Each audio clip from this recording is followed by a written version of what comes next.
नमस्कार मित्रांनो, क्रिश अपडेट या यूट्यूब चॅनलवर तुमचं स्वागत. तर मित्रांनो, विधान परिषदेच्या सध्या निवडणुका लागलेल्या आहेत आणि काल लास्ट तारीख होती फॉर्म भरायची. आणि त्यामुळे सध्या जरी पाहायचं झालं तर भाजपचा जागा वाटपात वर्चस्व झालेला आहे आणि जास्तीत जास्त जागा भाजपने घेतलेल्या आहेत.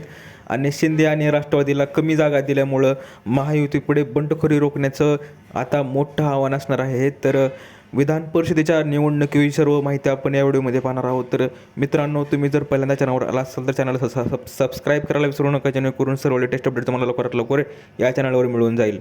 तर मित्रांनो, आपण पाहूया की विधान परिषदेच्या स्थानिक प्राधिकारी मतदारसंघातील निवडणुकीवरून सत्ताधारी महायुतीत बंडखोरी झाली असतानाच दुसरीकडे भाजपने शिवसेना, शिंदे गट, राष्ट्रवादी, अजित पवार गटाला कमी जागा सोडताना मित्रपक्षांना त्यांची जागा दाखवून दिली आहे. आणि महायुतीतील बंडखोरी रोखण्याचे मोठे आव्हान नेते मंडळीसमोर आहे. प्रत्यक्ष मतदान झाल्यास मोठ्या प्रमाणावर नगरसेवकांच्या मताला भाव येण्याची शक्यता वर्तवली जात आहे. विधान परिषदेच्या 17 जागांसाठी होणाऱ्या निवडणुकीत महायुतीत भाजपने 11 जागा स्वतःसाठी ठेवल्या आहेत. शिवसेना, शिंदे गटाला 4 तर राष्ट्रवादी, अजित पवार गटाला 2 जागा सोडल्या आहेत.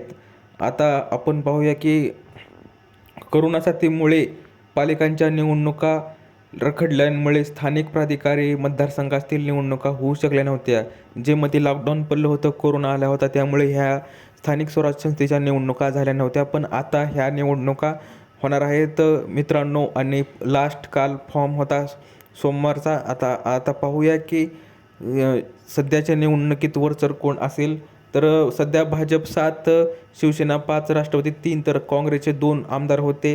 अर्थात तेव्हा शिवसेना व राष्ट्रवादीत फूट पडलेली नव्हती, परंतु हे झालं जुनं. पण यावेळी भाजपाने शिवसेना, राष्ट्रवादी गेल्या वेळी जिंकलेल्या छत्रपती संभाजीनगर, अहिल्यानगर या जागा स्वतःकडे घेतल्या आहेत. आणि याशिवाय गेल्या वेळी काँग्रेसने जिंकलेल्या सातारा, सांगली, नांदेड मतदारसंघातही उमेदवार उभे केले आहेत.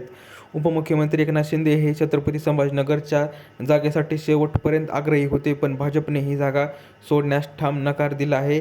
आणि त्यामुळे राष्ट्रवादीला पुण्याच्या जागेसाठी आता पाहावं लागणार आहे. तर आता कोण आहेत मतदार, आता सध्या पाहू शकतो की ह्यासाठी मतदानाचा अधिकार कोणाला असतो ह्या निवडणुकीत. तर ह्या स्थानिक स्वराज्य संस्थेच्या विधान परिषदेच्या आमदारकीच्या निवडणुकीला सध्या महानगरपालिका, नगरपालिका समित्यांचे सभापती हे मतदार असतात.